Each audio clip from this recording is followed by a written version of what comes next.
গল্প প্রণয়সিক্ত প্রলাপ পর্ব ২ লেখনীতে সবেচুন নেহের।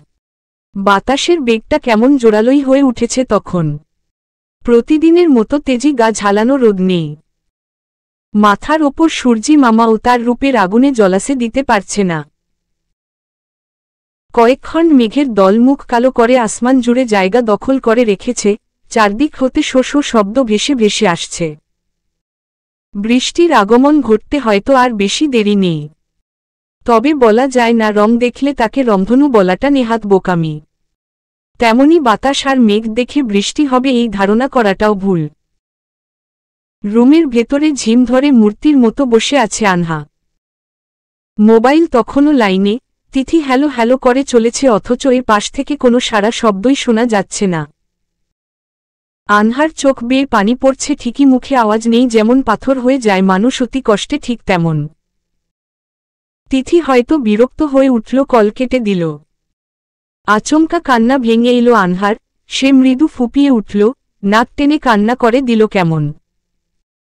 টুপোটুপ চোখের পানিতে ভিজে উঠতে লাগল চিবুক ছুঁয়ে, গলা সহ পরনের সাদা টপসটাও। সাদি তার কলেজেরই সিনিয়র। কেবলই তার সিনিয়র বলাটা বোধহয় যুক্তির হবে না, কারণ পুরো ভার্সিটিতে সাদি ভাইয়ের আলাদাই একটা পরিচয় রয়েছে, বিশেষ করে মেয়েদের মাঝে তুখর পরিচিত সে, এক কথায় ভার্সিটির ক্রাশ বয়। পড়ালেখা, গানসহ সকল প্রকার অ্যাক্টিভিটিসে তার উপস্থিতি রয়েছে। ছেলেটার সাথে তার ভালোই একটা বন্ডিং রয়েছে। তাদের দেখাটা ছিল বেশ সিনেম্যাটিক। আজ থেকে ৪ মাস আগে ভার্সিটির প্রথম দিন, যেদিন সে ভর্তি হতে গিয়েছিল। অহির সাথেই গিয়েছিল। ভর্তি কাজ শেষ করে অহি তাকে একপাশে বসিয়ে রেখে কোথাও একটা জানি চলে গিয়েছিল। আনহা নতুন জায়গা, নতুন সব মানুষের ভিড়ে যেন একটা চুনোপুটির মতো গুটিয়ে বসেছিল। প্রায় মিনিট 10 পেরোতেও তার দেখা নেই। রাগে, কষ্টে বিতৃষ্ণ হয়ে উঠল এক পর্যায়ে। ওখানে বসেই কান্না করে দিল। ঠিক তখনই একটা ছেলে তার সামনে এসে দাঁড়ালো। দেখতে ইয়া লম্বা 6 ফুট তো নিশ্চিত, গায়ের গঠন কিছুটা হেংলা পাতলা ছিল, তবে রংটা প্রয়োজনের চেয়ে বেশি ফর্সা। আনহা নিজের সামনে ছেলেটাকে দেখে ভড়কে গেল, সাথে অদ্ভুত এক নার্ভাসনেসের সাক্ষী হল।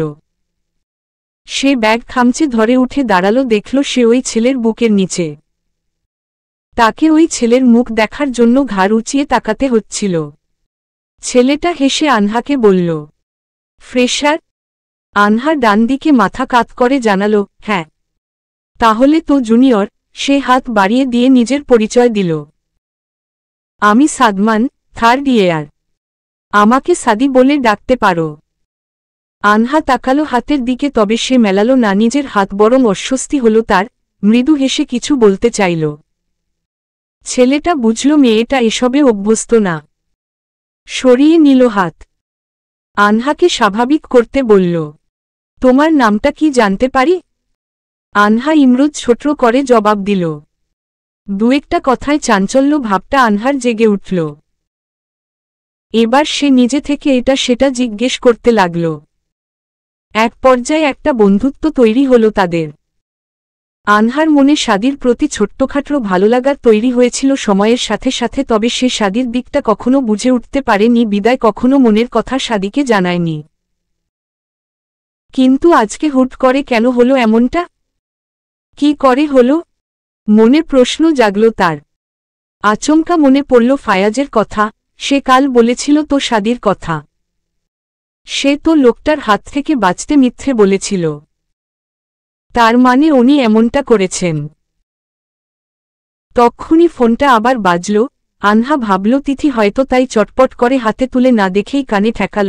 অপর পাশে কে তা জানার বিন্দু মাত্র আগ্রহ না দেখিয়ে বলতে শুরু করলে, তিথি, সাদি ভাই কেমন আছে এখন?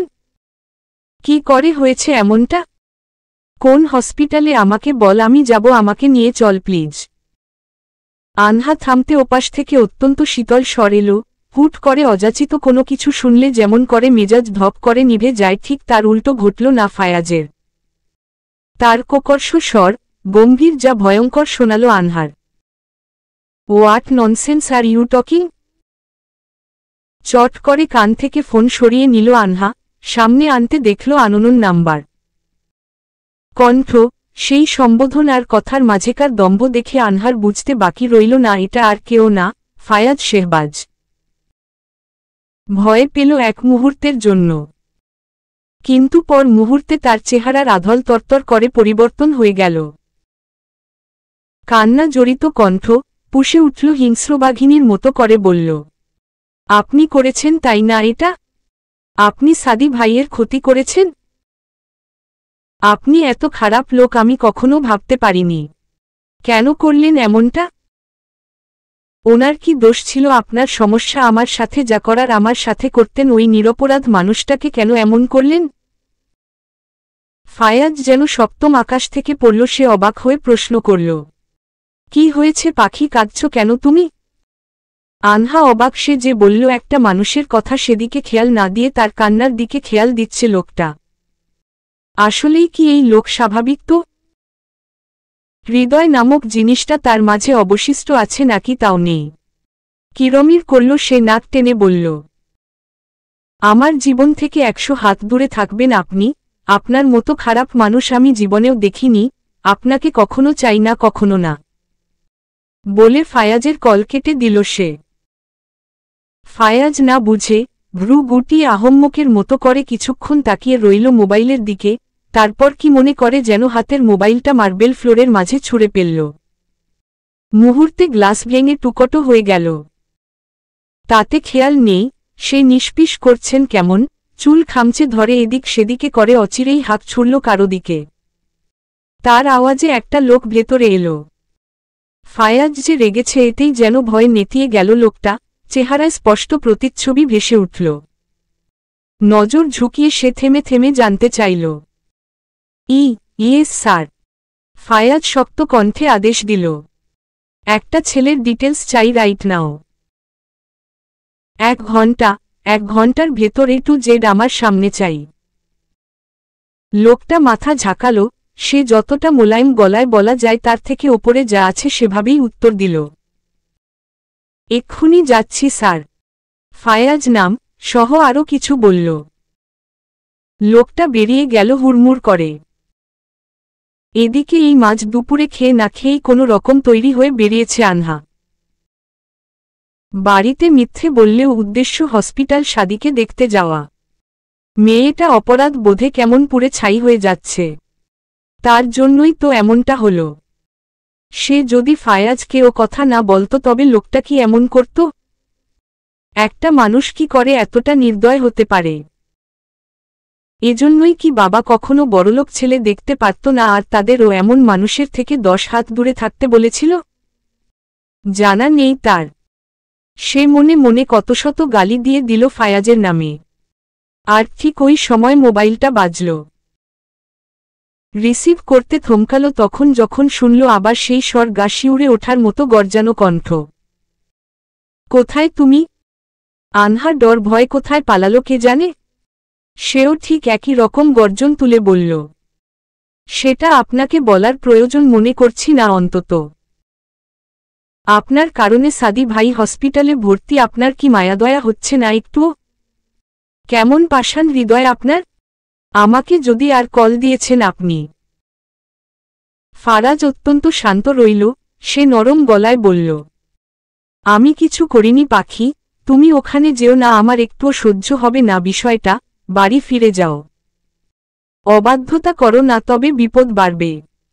কথায় স্পষ্ট আদেশ। আনহা সোনার পাত্রী না, সে নিজের মতো কতগুলো কথা শুনিয়ে দিল, তারপর খট করে ফোনটা কেটে দিল। মুখ বাঁকিয়ে বিড়বিড় করল, আসছে আমার জামাই, তার আদেশ কেন আমাকে মানতে হবে? আমি কি তার হাতের পুতুল?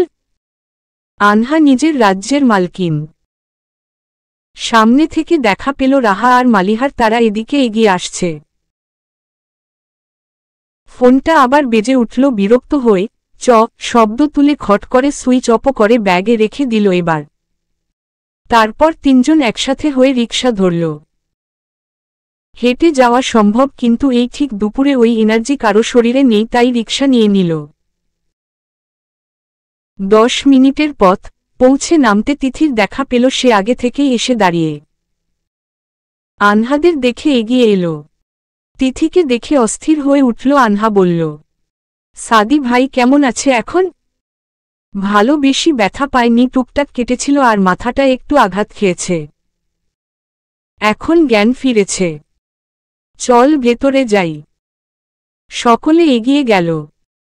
4 তলা হাসপাতালের 2য় তলায় তার কেবিন, সিঁড়ি দিয়ে উঠে একেবারে শেষের রুমটায় তারা এসে থামল। আনহার নিজের প্রতি যে অপরাধ বোধ তা কেমন বেড়ে গেলে মনে হতে লাগল। সে কি উত্তর দিবে সাদিকে? আনহাকে থামতে দেখে তিথি বলল, কি হলো, থামলি কেন? চল ভেতরে। ঘোর কাটতে সে সকলের আড়ালে ঢুকল। কেবিনে ছেলের পাশে বসেছিল সাদি ভাইয়ের মা। তিনি কান্না করে চোখমুখ কেমন ফুলিয়ে ফেলেছেন। আনহার খারাপ লাগলো তার জন্য। তাদের দেখে ভদ্র মহিলা উঠে দাঁড়ালেন, চোখের পানি মুছে বললেন, এসো তোমরা বস, আমি তোমাদের জন্য কিছু নিয়ে আসি। আগে থেকেই জানতেন যেন তারা আসবে? অবশ্য না জানারও কথা না, তিথি বলেছে হয়তো। বাধা দিল মালিহা। আন্টি, আপনাকে কষ্ট করতে হবে না, আপনি ব্যস্ত হওয়ার দরকার নেই, বসুন। শুনলেন না ভদ্র মহিলা, তাও চলে গেলেন তিনি। সাদি সবাইকে একসাথে দেখে উঠে বসতে চাইল। হাসল সে, বলল, আসলেই অ্যাক্সিডেন্ট করে লাভ হয়েছে বুঝলে। তার কথায় চমকালো সবাই। রাহা বলল, এমন কথা কেন বলছেন ভাইয়া? এই যে সবাই দলে দলে এসে এমন সিম্প্যাথি দেখাচ্ছে, বেশ ভালোই লাগছে। আনহা বেরিয়ে এলো। সে খানিক এগিয়ে দাঁড়াল। নজর চুপসে তার। কাতর গলায় বলল, সাদি ভাই আপনি ঠিক আছেন? একদম ঠিক আছি। এমন ছোটখাটো ব্যথা অলওয়েজ লেগেই থাকে, বাইক যেহেতু চালাই। ও আর এমন কি? আনহা ভ্রু কুচকাল। তার মনে কিছু একটা খটকা লাগল, কিন্তু পরখ করল না তৎক্ষণাৎ। প্রায় ঘণ্টা খানিক কাটিয়ে সাদির থেকে বিদায় নিয়ে বেরিয়ে এলো তারা। করিডোরে হাঁটছে একসাথে। আনহা তিথির উদ্দেশ্যে বলল, আচ্ছা, কি করে হয়েছে জানতে পেরেছিস? তিথি নাক কুচকে বলল, হাই স্পিডে বাইক চালাচ্ছিল তো ব্যালেন্স হারিয়ে ট্রাকের পেছনে লাগিয়ে দিছে। ভাগ্য ভালো পেছনে কোনো গাড়ি ছিল না। আনহা শক খেল বিস্তারিত শুনে। তার মানে সত্যি ফায়াজ কিছু করেনি, সে শুধুই ভুল বুঝল। তবে লোকটাকে তাহলে কালকে না বলল আমি ব্যবস্থা করব? আসলেই কি দুনিয়ায় এত কাকতালীয় ব্যাপার হয়ে থাকে, নাকি লোকটার সাথে পরিচয় হয়েই তার জীবনে সব বেড লাকেরা এক হয়েছে? কে জানে। হঠাৎ মনটা ভার হয়ে এলো নাম না জানা আশঙ্কায়। 4 জন মিলে বাহিরে এসে রিকশা নিতে অপেক্ষা করছিল। তখন সেই গাড়িটা কালকের কালো কুচকুচে রেঞ্জ রোভার, ওই গাড়িটা বলেই তো মনে হল। একেবারে আনহাদের সামনে এসে দাঁড়াল। এতটা দ্রুত গতির সাথে থামল, 4 জনেই পিছু হতে বাধ্য হল, না হয় চাকার ভারে পিষে যেত পা। আচমকা আক্রমণাত্মক ঘটনায় অনেকটা ভয় পেল। নিজেদের সামলে আক্রোশ নিয়ে যখন তাকালো সামনে, ফুস করে সব হাওয়া। ঢোক গিলে পেলল বাকি 3 জন। আনহাও কম যায় না, মোবাইলে বড় বড় কথা বললেও সামনে এলে সে ভেজা বিড়াল। সরু চোখে চেয়ে রইল। তখন ডোর খুলে ড্রাইভিং সিট থেকে নেমে এলো ফায়াজ। গায়ে জড়ানো কালো রঙা পোলো শার্ট, কালো ফর্মাল প্যান্টের সাথেই পরা। তবে কালকের মতো ওই পরিপাটি ভাবটা আজ নেই, চুলগুলো এলোমেলো, বেহারা বিবর্ণ, মনে হচ্ছে যুদ্ধ সেরে এসেছে। বেড়ালের মতো চোখগুলো ঝলঝল করছে ঝালানো আগুনের মতো, যেন যে কাউকে তা দ্বারা পুড়িয়ে দিতে সক্ষম।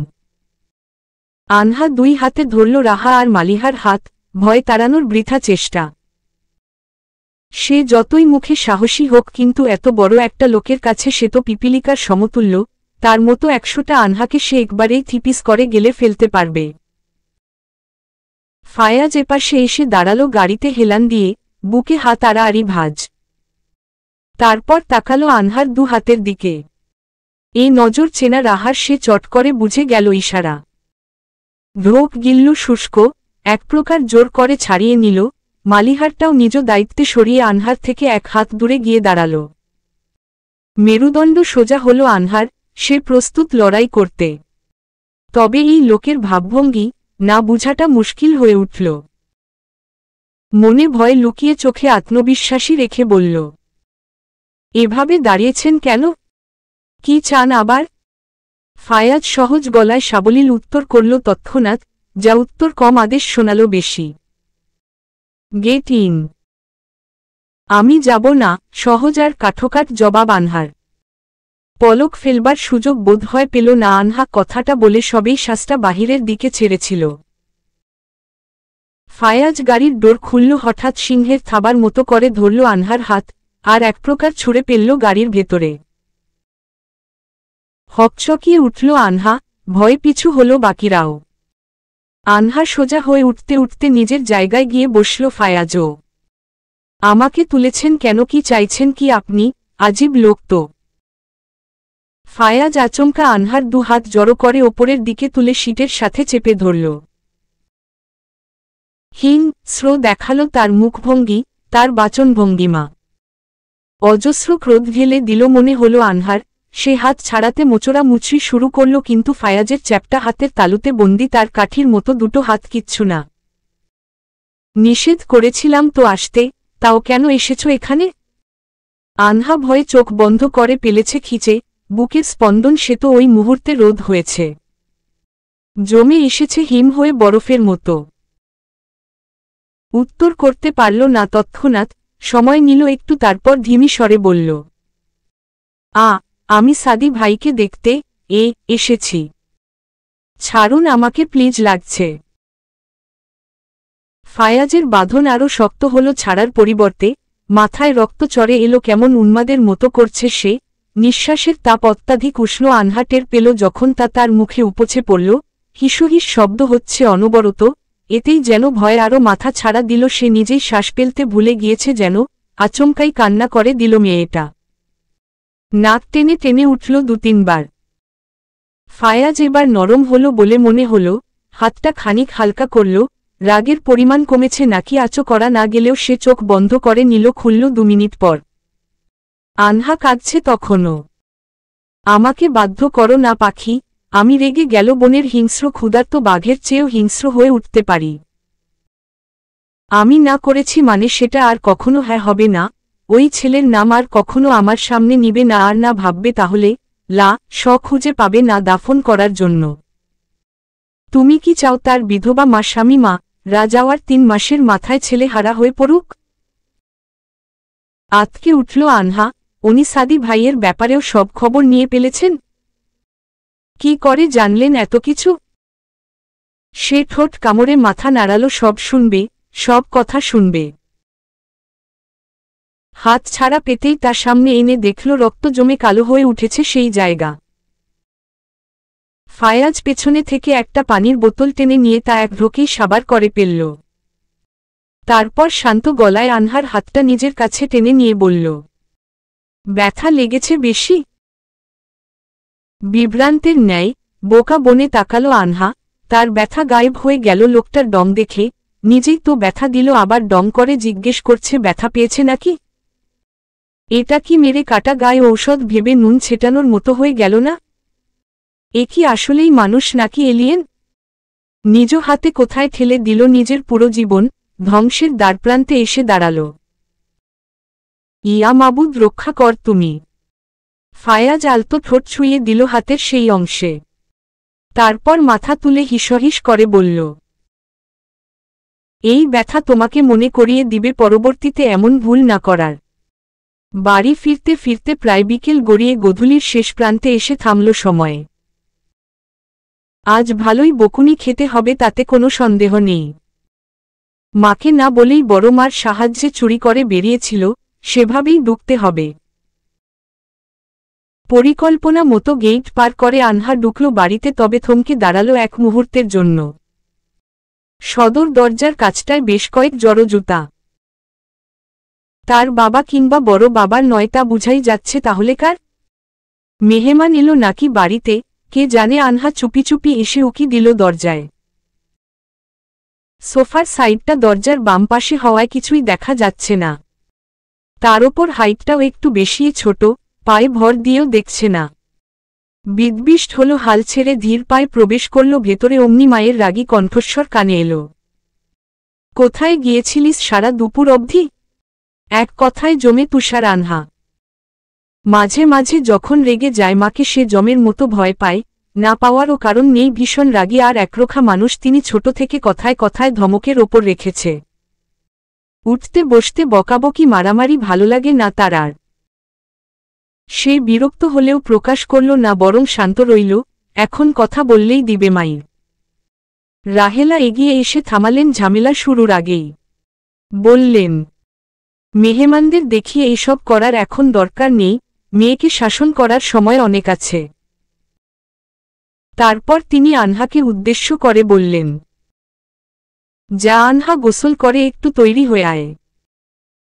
আনহা বুঝল না, গোসল করা অবধি ঠিক আছে, কিন্তু তৈরি হতে হবে কেন তাকে? আজীব, শুধালো। কেন বড় মা, তৈরি হব কেন? মেহমান এসেছে, তাদের সামনেও কি বাবার মাপের হাবু টি শার্টগুলো পরে ঘুরবি? বুঝল এই ব্যাপার, তবে হাসল সে বাধ্য মেয়ের মতো। তারপর ওহি কোথায় গেল তাকে খুঁজতে লাগল। প্রতিদিন তো সে একটু দেরি করে বাহিরে থেকে, আসলেই নানান সন্দেহভাজন কথা বলে বলে মাথা খারাপ করে দেয়। মায়ের কানে আগুন ঢালে তাকে বকুনি খাওয়ানোর জন্য। আজকের মোক্ষম সুযোগ কাজে লাগাতে এলো না যে? তবে জিজ্ঞেস করলে বড়মাকে, অহিপু কোথায়, দেখছি না যে? রাহেলা জানালো তাকে ছোট মার সাথে তার বাবার বাড়ি পাঠানো হয়েছে কিছুদিনের জন্য বেড়াতে। নাক ফুলিয়ে সুর মিলিয়ে বলল আনহা। আমাকে বলনি কেন তোমরা? আমিও যেতাম। কতদিন হয় কোথাও যাই না, ভালো মাংস ভাত খাই না, নতুন জামা কাপড়ও পাই না। রাহেলা মন ভার করে বললেন, যাবি রে মা যাবি, এ যাওয়া যে আর বাড়ি ফেরায় না ক্ষণিকের মেহমান বিনে।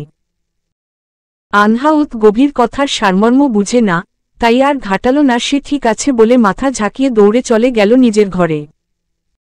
হুট করে ভেঙে পড়া আয়নার মতো করে ভেঙে গুড়িয়ে গিয়েছে আনহার ছোট মনটাও।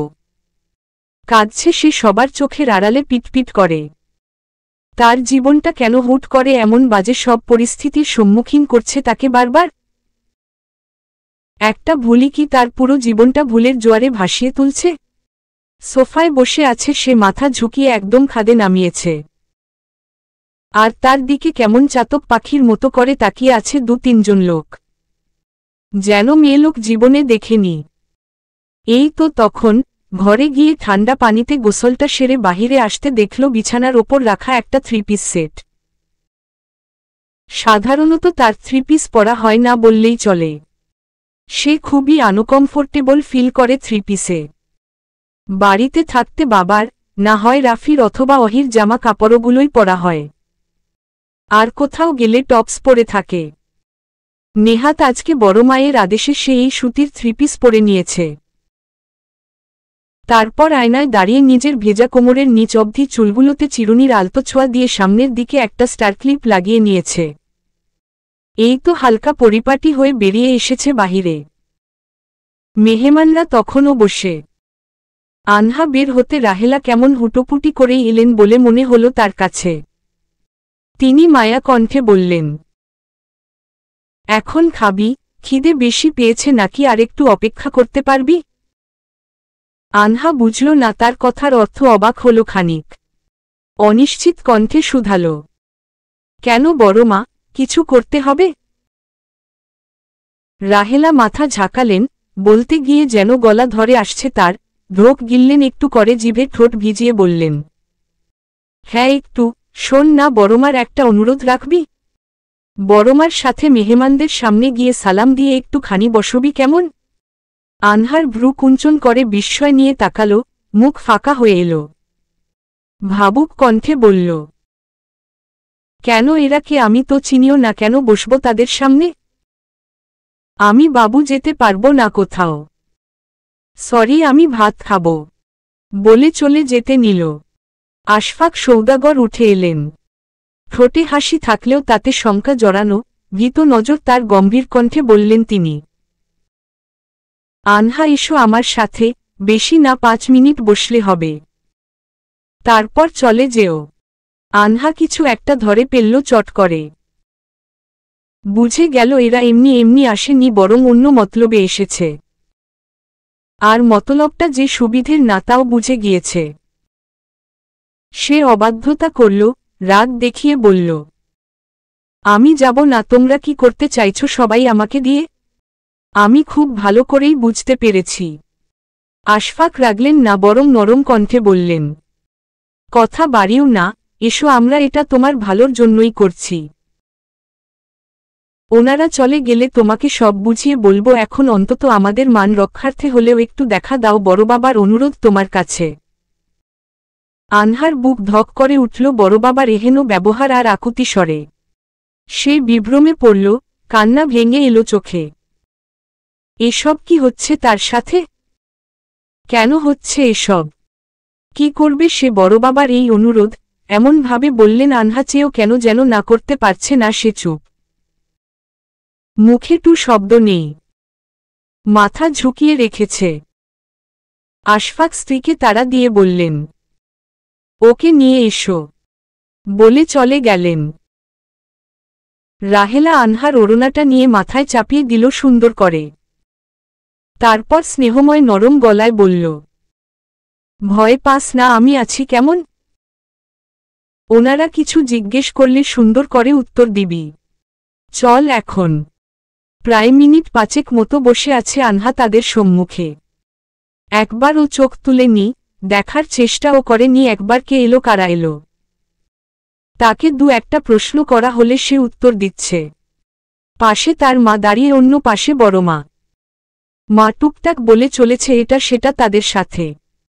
তারপর এক পর্যায়ে ওই লোকগুলোর থেকে কেউ একজন বলে উঠলেন, তবে বেয়াইসাব, আপনাদের আপত্তি না থাকলে আমরা মেয়েকে আংটি পরিয়ে দিতে চাইছিলাম।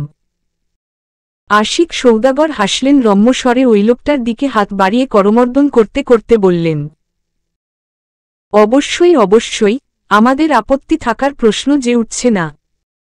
কি বল তোমরা? তিনি বাকিদের দিকে শুধালেন। তারাও বোধহয় সম্মতি জানালো। ছোট্ট করে আওয়াজ শুনল, মা আর বড়মার। আনহার হৃদয়টা ভেঙে দ্বিখণ্ডিত হয়ে গেল বলে মনে হলে 1 সেকেন্ডে। তার পরিবার তার সাথে এমনটা কি করে করতে পারে? কথা নেই, বার্তা নেই, হুট করে বললেই কি বিয়ে দিয়ে দেওয়া যায় নাকি? তার মতামতের কি কোনো দাম নেই? তাছাড়া অহিকে রেখে তাকে কেন বিয়ে দিতে উঠে পড়ে লেগেছে? কান্নার তোর বাড়ল, তখন নাক টেনে উঠল। জিহ্বা নিষ্পিস করছে কিছু বলে দেওয়ার জন্য, অথচ বড়বাবার অনুরোধ তার কানে বেজে উঠছে। লোকগুলো তার হাত বাড়িয়ে দিতে বলছে, অথচ সেদিকে মেয়েটার খেয়ালই নেই। সে কান্না করতে ব্যস্ত। আয়েশা এগিয়ে এসে আনহার হাতটা টেনে ধরলেন, ঠোঁটে হাসি কিন্তু কিরমির করে বললেন, দেমা, হাত বাড়িয়ে দে। আনহা চাইল না, তাও আয়েশা এক প্রকার জোর করে হাতটা এগিয়ে দিতে স্বর্ণের একটা খাঁজকাটা আংটি তার ছোট্ট ছোট্ট ফর্সা আঙুলগুলোতে জায়গা দখল করে নিল। মেয়েটা এটাও জানল না কার নামের আংটি সে নিজের হাতে বহন করে নিল, কাকে সে জীবনে গ্রহণ করতে যাচ্ছে কিচ্ছু জানে না। সকলে আলহামদুলিল্লাহ বলে উঠল। মেয়েটা আর 2 সেকেন্ডও থামল না, ছুটতে পালালো সেখান থেকে। ঘরে এসে কান্না জুড়ে দিল হু হু করে। অবিশ্রান্তের ন্যায় তাকিয়ে অনামিকা আঙুলির দিকে। সে তো এমন কিছু চায়নি, অচেনা একটা ছেলেকে হুট করে বললেই কি বিয়ে করে নিতে পারবে নাকি সে? ব্যথিত মনে অনবরত কান্না করেই যাচ্ছিল সে। রেডিসন ব্লু চিটাগং, চট্টগ্রামের 5 তারকা এই হোটেল আভিজাত্য আর সৌন্দর্যের এক মূর্ত প্রতীক, যা দেশের দ্বিতীয় শীর্ষস্থান দখল করে রয়েছে। নাম শুনলেই এক ঝলকে চোখে ভাসে পাহাড় আর সমুদ্রের মাঝখানে দাঁড়িয়ে থাকা এক রাজকীয় স্থাপনা। মার্জিত ডিজাইনের সুউচ্চ বিল্ডিং, যার চারিপাশ নীল রঙা কাচে ঘেরা। নিরালা, নিস্তব্ধ আর পরিচ্ছন্ন পরিবেশ। রাত তখন প্রায় 8টা। শহরের নরম বাতাসে হোটেলের সুইমিং পুল ঘেরা জায়গাটা যেন এক অপার্থিব নিস্তব্ধতায় ঢাকা।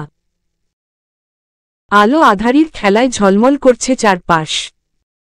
বিশতলা ভবনের খোলা সুইমিং পুলের কিনারায় দামি কাঠের চেয়ারে আধশোয়া হয়ে বসে আছে ফায়াজ, চুপচাপ, গম্ভীর। এক হাতে ওয়াইনের লাল গ্লাস, ধীরে ধীরে চুমুক দিচ্ছে সে, যেন প্রতিটি চুমুকের মধ্যে লুকিয়ে আছে অনুচ্চারিত শত সিদ্ধান্তের ভার।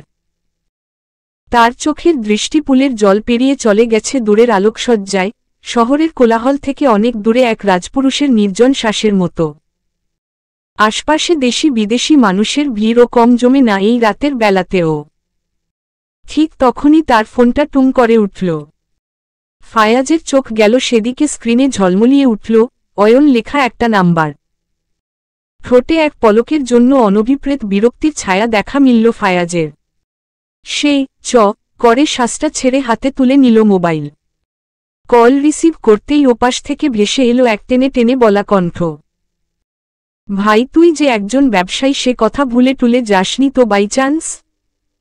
না, আমাকে ক্লিয়ার করে বল। ফায়াজের বিরক্ত গম্ভীর কণ্ঠ।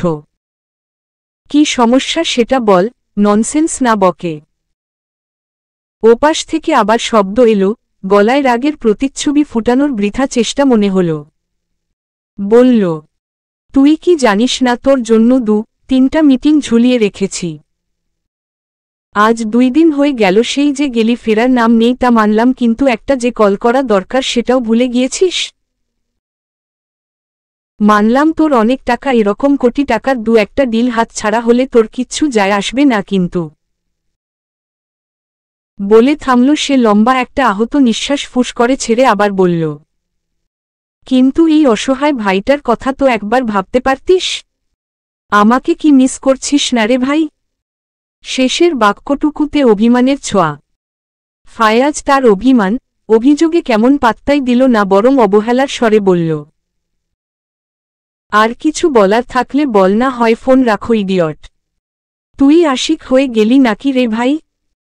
কনফার্ম কর তাহলে, আমরা রোমান্টিক প্লেলিস্ট রেডি করে নিয়েই। রম্য কণ্ঠ অয়নের। ফায়াজ চোখ বন্ধ করে গ্লাসটা নামিয়ে রাখল। তারপর গলা নিচু কিন্তু ভয়ানক গম্ভীর করে বলল, অয়ন, আর একটা শব্দ বললে তোকে সোজা আফ্রিকা ব্রাঞ্চে পাঠিয়ে দেব। জানিস তো, সেখানে ওয়াইফাই পর্যন্ত নেই। কাল দুপুরের মধ্যে আমি ঢাকায় ফিরছি। সারা বাড়িটা যেন লাইট আর ফুলে এমনভাবে সাজানো হয়, যেন রাজপ্রাসাদের মতো দেখায়। আমার পাখি যেন দেখেই চমকে যায়। আর হ্যাঁ, এটাই শেষবার ফোনে আমার প্রেমজীবন নিয়ে রসিকতা শুনলাম। এরপর যদি এমন কিছু শুনেছি তো বলার জন্য তোর ওই মুখ থাকবে না। বলেই ফায়াজ চট করে কলটা কেটে দিল। চারপাশে আবার নিস্তব্ধতা ফিরে এল। কিন্তু এই নিস্তব্ধতার ভিতরেও যেন জমে উঠল কিছু। আচমকাই তার ঠোঁটের কোণে একটা রহস্যের হাসি ফুটে উঠল। ঘড়িতে রাত 10টা বাজেনি তখনও। দুই যা জোর হয়ে খাবার সাজাচ্ছিলেন টেবিলে। দুই ভাইও সোফায় বসা। একজনের হাতে ফোন, অপরজনের হাতে মোবাইল। একে একে লিস্টে থাকা ব্যক্তিদের কল করছেন আর নিমন্ত্রণ দিচ্ছেন। আগামীকালই পাকা করেছেন আগদের ডেট। একটা দিন কেন, একটা ঘণ্টাও যেন বিলম্ব করতে তারা চাইছেন না। ভয়ে জানের পানি প্রায় শুকিয়ে খরা দেখা দিয়েছে। ওই ছেলে যদি আবার ফিরে আসে তবে মেয়েকে বাঁচাতে পারবেন না। পুলিশের সাহায্য নিয়ে যে কিছু করবেন তাও সম্ভব নয়। কারণ ফায়াজ শেহবাজ এরকম 100টা পুলিশ নিজের পকেটে নিয়ে ঘুরতে পারে। তার মুখ থেকে বের হওয়া একটা বাক্যই সবকিছু নিস্তব্ধ করে দিতে সক্ষম। আনহা সেই যে সন্ধ্যার পর ঘরে ঢুকেছিল আর বের হয়নি। ভেবেছে অনেক কিছু, তারপর নিজের মনকে বুঝিয়েছে, সাহস জুগিয়েছে বাবা আর বড় বাবাকে বুঝানোর জন্য। সে তো এখনো ছোট, তার কি বিয়ের বয়স হয়েছে নাকি? খাওয়া আর ঘুমানো ছাড়া তো কিচ্ছু জানে না সে। দরজার কাছে দাঁড়িয়ে দেখল সবাই উপস্থিত রয়েছে। লম্বা করে একটা নিঃশ্বাস টেনে দম নিল, তারপর ধীরে ধীরে এগিয়ে গেল বাবার কাছে। বলবে কি বলবে না করেই আনহা বলেই ফেলল, আব্বু, আমি বিয়ে করব না এখন। আশিক, আশফাক দুজনেই তাকালেন। দুই যাও মেয়ের আওয়াজ পেয়ে বেরিয়ে এলেন কিচেন থেকে। আশিক চোখের চশমাটা খুলে নজর তুলে চাইলেন মেয়ের দিকে। আনহা মনে ভয় থাকলেও মুখে সে কঠিন, বক্ষ ফুলিয়ে দাঁড়িয়ে। আশিক বললেন, এখানে এসে বসো। ইশারা করলেন সোফার দিকে। আনহা বসল গিয়ে। তোমাকে না জানিয়ে হুট করে এই সিদ্ধান্ত নেওয়াটা আমাদের অনুচিত সেটা মানি আমরা, কিন্তু আমাদের হাতে কোনো পথখোলা নেই এটা ছাড়া। তোমার মাথার ওপর অনেক বিপদ, সেটা যদি একবার তোমাকে গ্রাস করে তবে আমরা। অর্ধ কথায় থামলেন তিনি, নেতিয়ে গেল কণ্ঠস্বর তার, মনে হলে কান্না জড়িয়ে এসেছে ওরকম। আনহা ভাবুক হয়ে তাকিয়ে রইল শোনার জন্য কি বলতে চাইছে বাবা। আশিক আবার বললেন, শাহির, আমাদের পরিচিত ব্যবসায়ীর একমাত্র ছেলে যে তোমাকে আংটি পরিয়ে গিয়েছে। ভালো পরিবার, সব ভালো। না করার মতো এমন কোনো কারণ নেই আমাদের, তাই আমরা তোমাকে না জানিয়ে সব ঠিকঠাক করে ফেলেছি। দ্বিমত করো না তুমিও। প্রয়োজনে বিয়ের পর এবারই থাকবে যতদিন না তোমার মন পরিবর্তন হবে। আনহা শুনল সব মনোযোগ দিয়ে, তবে সে মোটেই তাদের আবেগ ঘন কথায় কান দিল না। নিজের কথায় অনড় থাকল। দ্বিধা জানিয়ে আবার বলল, কিন্তু আমি বিয়ে করতে পারবো না এখন। তাছাড়া অহিকে পেলে আমাকে কেন তোমরা বিয়ে দিতে যাবে, মানুষ শুনলে কি বলবে? প্লিজ আব্বু, বুঝার চেষ্টা কর তোমরা। বিয়ের প্রতি আমার কোনো ফিলিংস কাজ করে না, তাহলে কি করে আমি একটা জানাশোনা নেই ছেলেকে বিয়ে করে নিব বল? আশফাক সাহেব গলা ঝাড়লেন, এবার গুরুগম্ভীর কণ্ঠে বললেন, বড়রা যা সিদ্ধান্ত নেয় ছোটদের ভালোর জন্যই নেয়। তুমি না চাইলেও তোমাকে আমাদের কথা মানতে হবে। এ বিষয়ে আর কোনো কথা নয়। যাও, টেবিলে গিয়ে বসো। মন ভার হল বড়বাবার প্রথমবারের মতো এমন আচরণে। সে কখনো বকা দেয়নি কিংবা গলা উঁচু করে কথা বলেনি, তবে আজ কি হলে? চুপসে গিয়েছিল খানিক। আনহা আবার ঠোঁট ফাঁকা করল। তক্ষুনি আয়শা এলেন, মেয়েকে টেনে তুলে নিয়ে গেলেন নিজের সাথে করে। আনহার রুমে এসেই তিনি এক প্রকার ধমকের স্বরেই বললেন, বড়দের মুখে মুখে কথা বলা শিখেছিস তাই না? অভদ্রতা তো আমি শিক্ষা দেইনি, বেয়াদব হয়ে উঠেছিস তুই আনহা। কিন্তু আম্মু, তুমি আমার দোষ কোথায় দেখেছ? তোমরাই তো আমার সাথে অন্যায় করে চলেছ, আমাকে জোর করে বিয়ে দিতে তোমরা পার না। এটা অন্যায়। তাছাড়া কথা সম্পূর্ণ হল না, আচমকাই গালে সজোরে একটা থাপ্পড় পড়ল তার। খানিক ঝুঁকে গেল তাল সামলাতে না পেরে। ভরকালো মেয়েটা কেঁদে উঠল ডুকরে। হতভম্ব সে, তার পরিবারের মানুষগুলো হুট করেই কেন এমন আচরণ শুরু করেছে তার সাথে, করেছেটা কি সে? আয়েশা তেতে বললেন, নিজের হাতে তুই তোর বিপদ বয়ে এনেছিস, সাথে পরিবারটাকেও হুমকির মুখে ফেলেছিস। আর একটা কথাও না, চুপচাপ যেটা বলবো সেটা করবি। আগামীকালই তোর আকদ। এর মধ্যে কোনো প্রকার কথা শুনেছি তো দেখবি। বলেই চলে গেলেন। আনহা নিজের চর মারার গালটা ধরে ঠোঁট উল্টে কাঁদছে। কেঁদে চলেছে অনবরত। রাতটা কাটল নির্ঘুম আর হতাশায়। রাতে কিচ্ছু খায়নি সে। কেউ ডাকতে আসেনি, তাছাড়া কি করে খাবে? পরিবারের আপন মানুষগুলো হুট করে পরের চেয়েও পর হয়ে গেলে, কুকুরের মতো আচরণ করলে তার পেটে কি খাবার হজম হবে? মোবাইলটাও নিয়ে গিয়েছে মা কাল রাতে। কাউকে যে কল দিয়ে সাহায্য চাইবে তাও পারছে না। এই তো এখন দুপুর প্রায় 1টা। আনহাকে রেডি করতে পাশের বাড়ির একটা মেয়ে এসেছে। বাড়িতে দূর দূর সম্পর্কের কয়েকজনকে দেখা যাচ্ছে। ঘরোয়া আয়োজনেই করা হয়েছে আকদের অনুষ্ঠান। 2টায় বর আসবে। আনহা পাথরের মূর্তির মতো করে বসে আছে।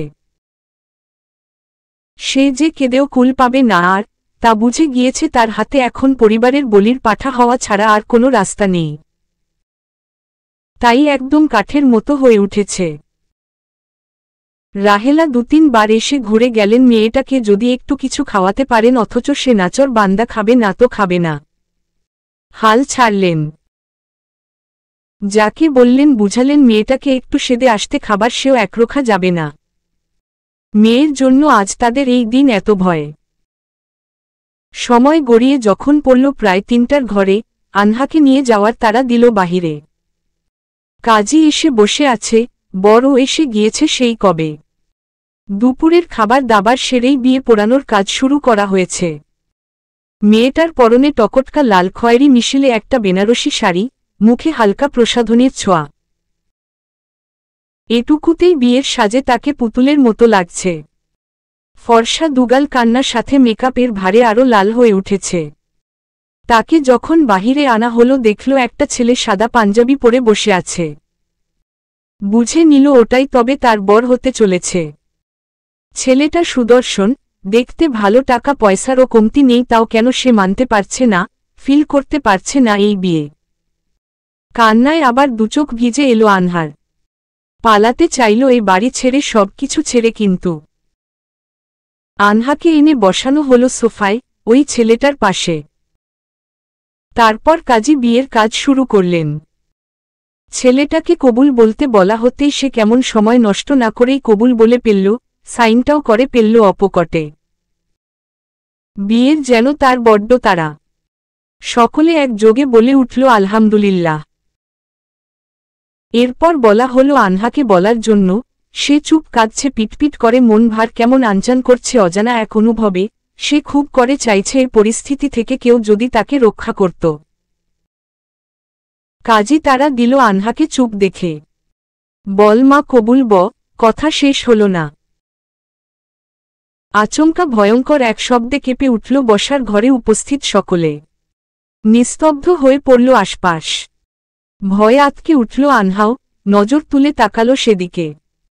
বন্ধ সদর দরজায় লাথি দিয়ে কেউ প্রায় আধভাঙা করে ফেলেছে সেটা।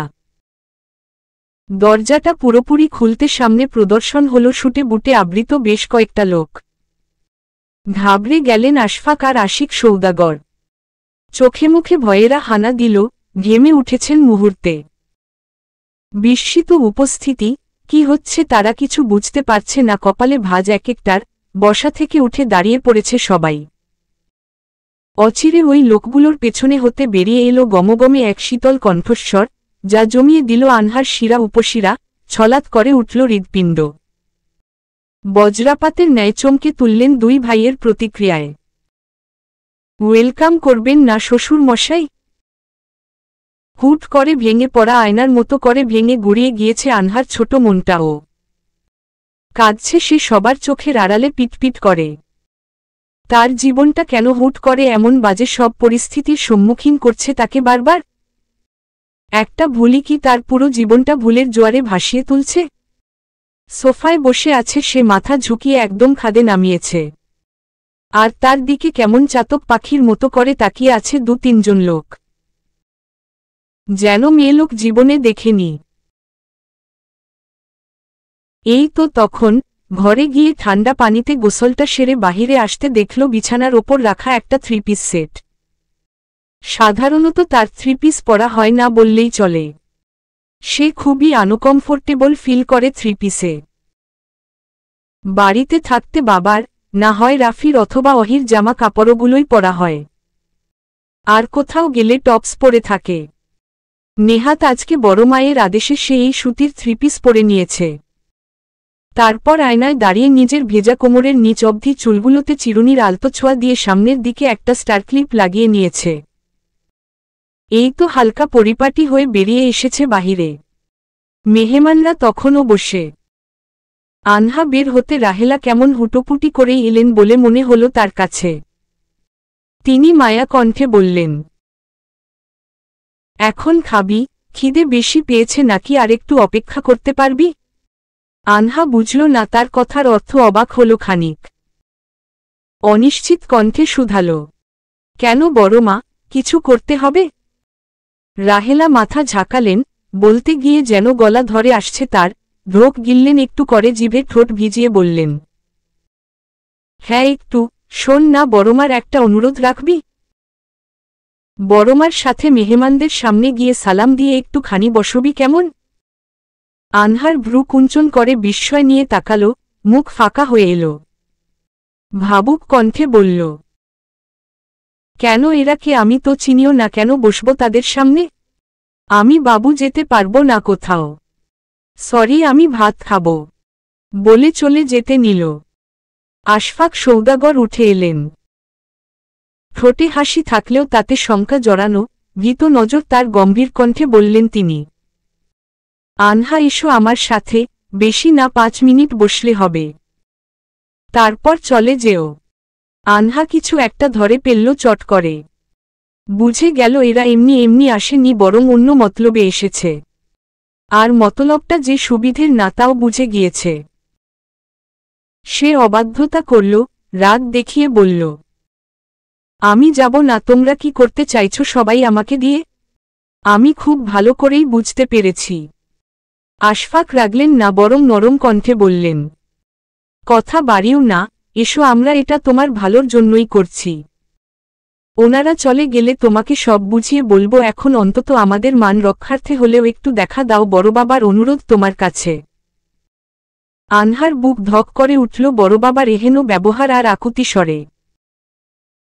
সে বিভ্রমে পড়ল, কান্না ভেঙে এলো চোখে। এসব কি হচ্ছে তার সাথে? কেন হচ্ছে এসব? কি করবে সে? বড়বাবার এই অনুরোধ এমনভাবে বললেন আনহা চেয়েও কেন যেন না করতে পারছে না। সে চুপ, মুখে টু শব্দ নেই, মাথা ঝুঁকিয়ে রেখেছে। আশফাক স্ত্রীকে তাড়া দিয়ে বললেন, ওকে নিয়ে এসো বলে চলে গেলেন। রাহেলা আনহার ওড়নাটা নিয়ে মাথায় চাপিয়ে দিল সুন্দর করে। তারপর স্নেহময় নরম গলায় বলল, ভয় পাস না, আমি আছি। কেমন?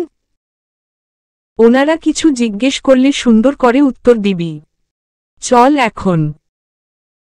প্রায় মিনিট 5 মতো বসে আছে আনহা তাদের সম্মুখে। একবার ও চোখ তুলেনি, দেখার চেষ্টাও করেনি একবার কে এলো কারা এলো। তাকে 2-1টা প্রশ্ন করা হলে সে উত্তর দিচ্ছে। পাশে তার মা দাঁড়িয়ে, অন্য পাশে বড় মা। মা টুকটাক বলে চলেছে এটা সেটা তাদের সাথে। তারপর এক পর্যায়ে ওই লোকগুলোর থেকে কেউ একজন বলে উঠলেন, তবে বেয়াইসাব, আপনাদের আপত্তি না থাকলে আমরা মেয়েকে আংটি পরিয়ে দিতে চাইছিলাম। আশিক সৌদাগর হাসলেন রম্য স্বরে, ওই লোকটার দিকে হাত বাড়িয়ে করমর্দন করতে করতে বললেন, অবশ্যই অবশ্যই, আমাদের আপত্তি থাকার প্রশ্ন যে উঠছে না। কি বল তোমরা? তিনি বাকিদের দিকে শুধালেন। তারাও বোধহয় সম্মতি জানালো। ছোট্ট করে আওয়াজ শুনল, মা আর বড়মার। আনহার হৃদয়টা ভেঙে দ্বিখণ্ডিত হয়ে গেল বলে মনে হলে 1 সেকেন্ডে। তার পরিবার তার সাথে এমনটা কি করে করতে পারে? কথা নেই, বার্তা নেই, হুট করে বললেই কি বিয়ে দিয়ে দেওয়া যায় নাকি? তার মতামতের কি কোনো দাম নেই? তাছাড়া অহিকে রেখে তাকে কেন বিয়ে দিতে উঠে পড়ে লেগেছে? কান্নার তোর বাড়ল, তখন নাক টেনে উঠল। জিহ্বা নিষ্পিস করছে কিছু বলে দেওয়ার জন্য, অথচ বড়বাবার অনুরোধ তার কানে বেজে উঠছে। লোকগুলো তার হাত বাড়িয়ে দিতে বলছে, অথচ সেদিকে মেয়েটার খেয়ালই নেই। সে কান্না করতে ব্যস্ত। আয়েশা এগিয়ে এসে আনহার হাতটা টেনে ধরলেন, ঠোঁটে হাসি কিন্তু কিরমির করে বললেন, দে মা, হাত বাড়িয়ে দে। আনহা চাইল না, তাও আয়েশা এক প্রকার জোর করে হাতটা এগিয়ে দিতে স্বর্ণের একটা খাঁজকাটা আংটি তার ছোট্ট ছোট্ট ফর্সা আঙুলগুলোতে জায়গা দখল করে নিল। মেয়েটা এটাও জানল না কার নামের আংটি সে নিজের হাতে বহন করে নিল, কাকে সে জীবনে গ্রহণ করতে যাচ্ছে কিচ্ছু জানে না। সকলে আলহামদুলিল্লাহ বলে উঠল। মেয়েটা আর 2 সেকেন্ডও থামল না, ছুটতে পালালো সেখান থেকে। ঘরে এসে কান্না জুড়ে দিল হু হু করে। অবিশ্রান্তের ন্যায় তাকিয়ে অনামিকা আঙুলির দিকে। সে তো এমন কিছু চায়নি, অচেনা একটা ছেলেকে হুট করে বললেই কি বিয়ে করে নিতে পারবে নাকি সে? ব্যথিত মনে অনবরত কান্না করেই যাচ্ছিল সে। রেডিসন ব্লু চিটাগং, চট্টগ্রামের 5 তারকা এই হোটেল আভিজাত্য আর সৌন্দর্যের একমূর্ত প্রতীক, যা দেশের 2য় শীর্ষস্থান দখল করে রয়েছে। নাম শুনলেই এক ঝলকে চোখে ভাসে পাহাড় আর সমুদ্রের মাঝখানে দাঁড়িয়ে থাকা এক রাজকীয় স্থাপনা। মার্জিত ডিজাইনের সুউচ্চ বিল্ডিং, যার চারিপাশ নীল রঙা কাচে ঘেরা। নিরালা, নিস্তব্ধ আর পরিচ্ছন্ন পরিবেশ। রাত তখন প্রায় 8টা। শহরের নরম বাতাসে হোটেলের সুইমিং পুল ঘেরা জায়গাটা যেন এক অপার্থিব নিস্তব্ধতায় ঢাকা। আলো আঁধারির খেলায় ঝলমল করছে চারপাশ। 20তলা ভবনের খোলা সুইমিং পুলের কিনারায় দামি কাঠের চেয়ারে আধশোয়া হয়ে বসে আছে ফায়াজ, চুপচাপ, গম্ভীর। এক হাতে ওয়াইনের লাল গ্লাস, ধীরে ধীরে চুমুক দিচ্ছে সে, যেন প্রতিটি চুমুকের মধ্যে লুকিয়ে আছে অনুচ্চারিত শত সিদ্ধান্তের ভার। তার চোখের দৃষ্টি পুলের জল পেরিয়ে চলে গেছে দূরের আলোকসজ্জায়, শহরের কোলাহল থেকে অনেক দূরে এক রাজপুরুষের নির্জন শ্বাসের মতো। আশপাশে দেশি বিদেশি মানুষের ভিড়ও কম জমে না এই রাতের বেলাতেও। ঠিক তখনই তার ফোনটা টুং করে উঠল। ফায়াজের চোখ গেল সেদিকে। স্ক্রিনে ঝলমলিয়ে উঠল অয়ন লেখা একটা নাম্বার।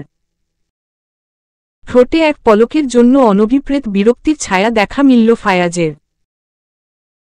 সে করে শ্বাসটা ছেড়ে হাতে তুলে নিল মোবাইল। কল রিসিভ করতেই ওপাশ থেকে ভেসে এলো এক টেনে টেনে বলা কণ্ঠ। ভাই, তুই যে একজন ব্যবসায়ী সে কথা ভুলে টুলে যাসনি তো বাই চান্স? না, আমাকে ক্লিয়ার করে বল। ফায়াজের বিরক্ত গম্ভীর কণ্ঠ। কি সমস্যা সেটা বল, ননসেন্স না বকে। ওপাশ থেকে আবার শব্দ এলো, গলায় রাগের প্রতিচ্ছবি ফুটানোর বৃথা চেষ্টা মনে হল। বলল, তুই কি জানিস না তোর জন্য 2-3টা মিটিং ঝুলিয়ে রেখেছি। আজ 2 দিন হয়ে গেল সেই যে গেলি, ফেরার নাম নেই তা মানলাম, কিন্তু একটা যে কল করা দরকার সেটাও ভুলে গিয়েছিস। মানলাম তোর অনেক টাকা, এরকম কোটি টাকার 2-একটা ডিল হাত ছাড়া হলে তোর কিচ্ছু যায় আসবে না, কিন্তু। বলে থামল সে। লম্বা একটা আহত নিঃশ্বাস ফুস করে ছেড়ে আবার বলল, কিন্তু এই অসহায় ভাইটার কথা তো একবার ভাবতে পারতিস। আমাকে কি মিস করছিস না রে ভাই? শেষের বাক্যটুকুতে অভিমানের ছোঁয়া। ফায়াজ তার অভিযোগে কেমন পাত্তাই দিল না, বরং অবহেলার স্বরে বলল, আর কিছু বলার থাকলে বল, না হয় ফোন রাখো ইডিয়ট। তুই আশিক হয়ে গেলি নাকি রে ভাই?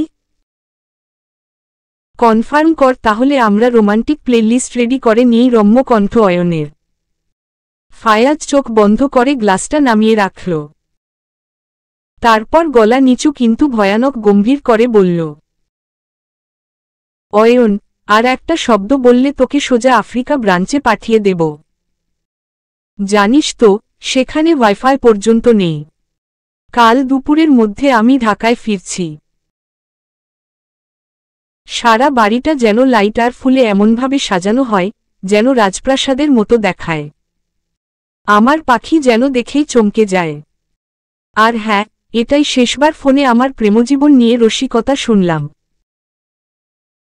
এরপর যদি এমন কিছু শুনেছি তো বলার জন্য তোর ওই মুখ থাকবে না। বলেই ফায়াজ চট করে কলটা কেটে দিল। চারপাশে আবার নিস্তব্ধতা ফিরে এল। কিন্তু এই নিস্তব্ধতার ভিতরেও যেন জমে উঠল কিছু। আচমকাই তার ঠোঁটের কোণে একটা রহস্যের হাসি ফুটে উঠল। ঘড়িতে রাত 10টা বাজেনি তখনও। দুই যা জোর হয়ে খাবার সাজাচ্ছিলেন টেবিলে। 2 ভাই ও সোফায় বসা। একজনের হাতে ফোন, অপরজনের হাতে মোবাইল। একে একে লিস্টে থাকা ব্যক্তিদের কল করছেন আর নিমন্ত্রণ দিচ্ছেন। আগামীকালই পাকা করেছেন আগদের ডেট। একটা দিন কেন, একটা ঘন্টাও যেন বিলম্ব করতে তারা চাইছেন না। ভয়ে জানের পানি প্রায় শুকিয়ে খরা দেখা দিয়েছে। ওই ছেলে যদি আবার ফিরে আসে তবে মেয়েকে বাঁচাতে পারবেন না। পুলিশের সাহায্য নিয়ে যে কিছু করবেন তাও সম্ভব নয়। কারণ ফায়াজ শেহবাজ এরকম 100টা পুলিশ নিজের পকেটে নিয়ে ঘুরতে পারে। তার মুখ থেকে বের হওয়া একটা বাক্যই সবকিছু নিস্তব্ধ করে দিতে সক্ষম। আনহা সেই যে সন্ধ্যার পর ঘরে ঢুকেছিল আর বের হয়নি। ভেবেছে অনেক কিছু, তারপর নিজের মনকে বুঝিয়েছে, সাহস জুগিয়েছে বাবা আর বড় বাবাকে বুঝানোর জন্য। সে তো এখনো ছোট, তার কি বিয়ের বয়স হয়েছে নাকি? খাওয়া আর ঘুমানো ছাড়া তো কিচ্ছু জানে না সে।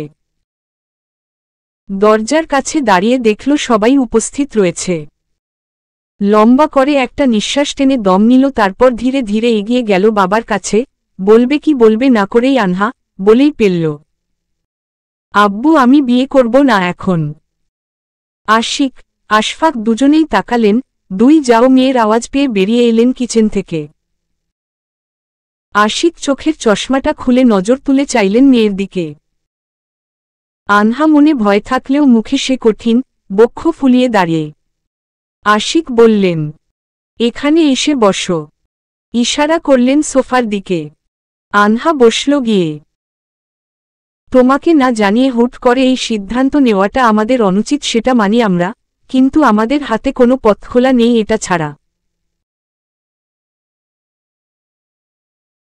তোমার মাথার ওপর অনেক বিপদ, সেটা যদি একবার তোমাকে গ্রাস করে তবে আমরা। অর্ধ কথায় থামলেন তিনি। নেতিয়ে গেল কণ্ঠস্বর তার, মনে হলে কান্না জড়িয়ে এসেছে ওরকম। আনহা ভাবুক হয়ে তাকিয়ে রইল, শোনার জন্য কি বলতে চাইছে বাবা। আশিক আবার বললেন, শাহির, আমাদের পরিচিত ব্যবসায়ীর একমাত্র ছেলে যে তোমাকে আংটি পরিয়ে গিয়েছে। ভালো পরিবার, সব ভালো। না করার মতো এমন কোনো কারণ নেই আমাদের, তাই আমরা তোমাকে না জানিয়ে সব ঠিকঠাক করে ফেলেছি। দ্বিমত করো না তুমিও।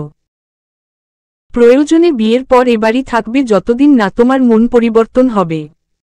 আনহা শুনল সব মনোযোগ দিয়ে, তবে সে মোটেই তাদের আবেগ ঘন কথায় কান দিল না। নিজের কথায় অনড় থাকল। দ্বিধা জানিয়ে আবার বলল, কিন্তু আমি বিয়ে করতে পারবো না এখন। তাছাড়া অহিকে পেলে আমাকে কেন তোমরা বিয়ে দিতে যাবে, মানুষ শুনলে কি বলবে। প্লিজ আব্বু, বুঝার চেষ্টা কর তোমরা।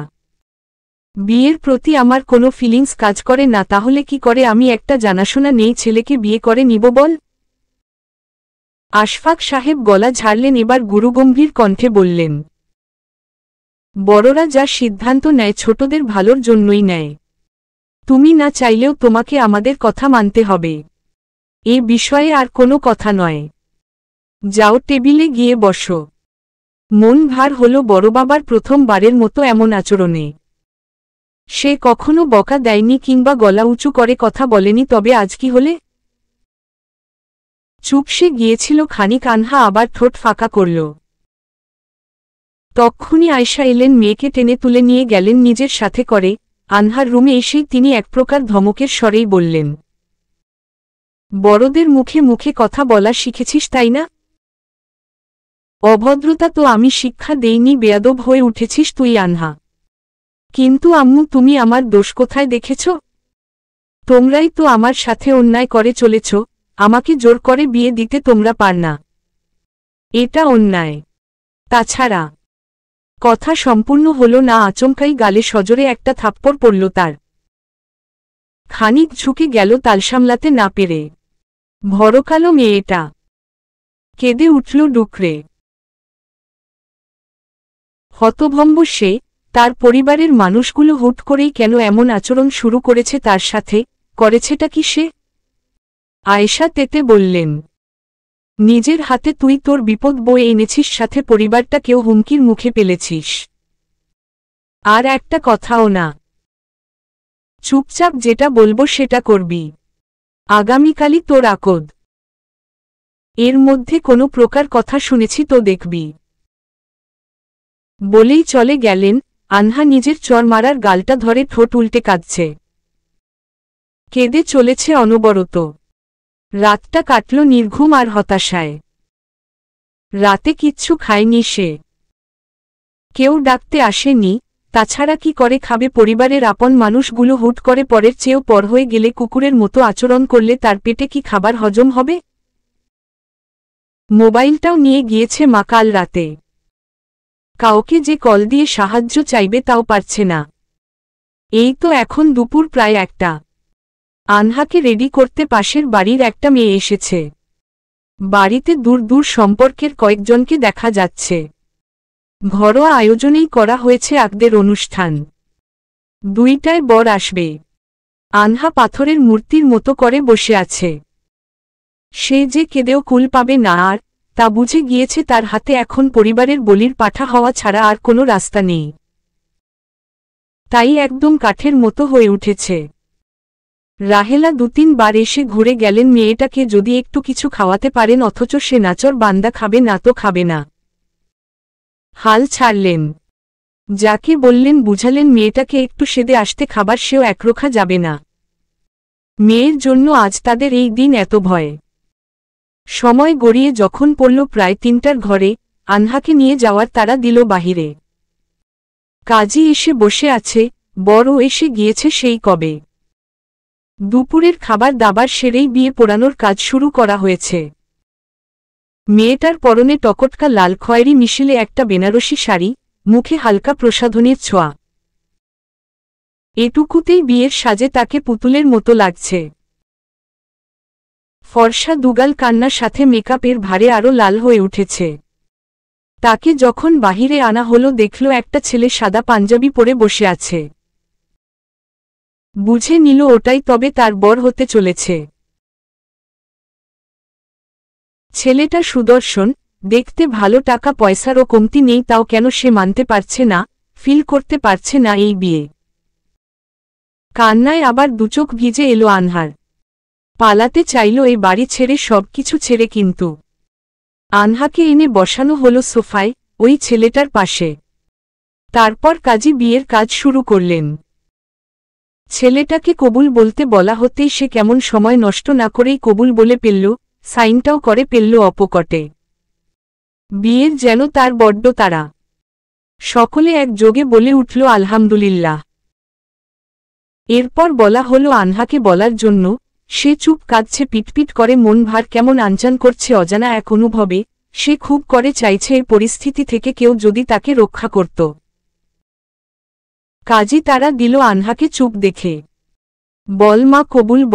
কথা শেষ হল না।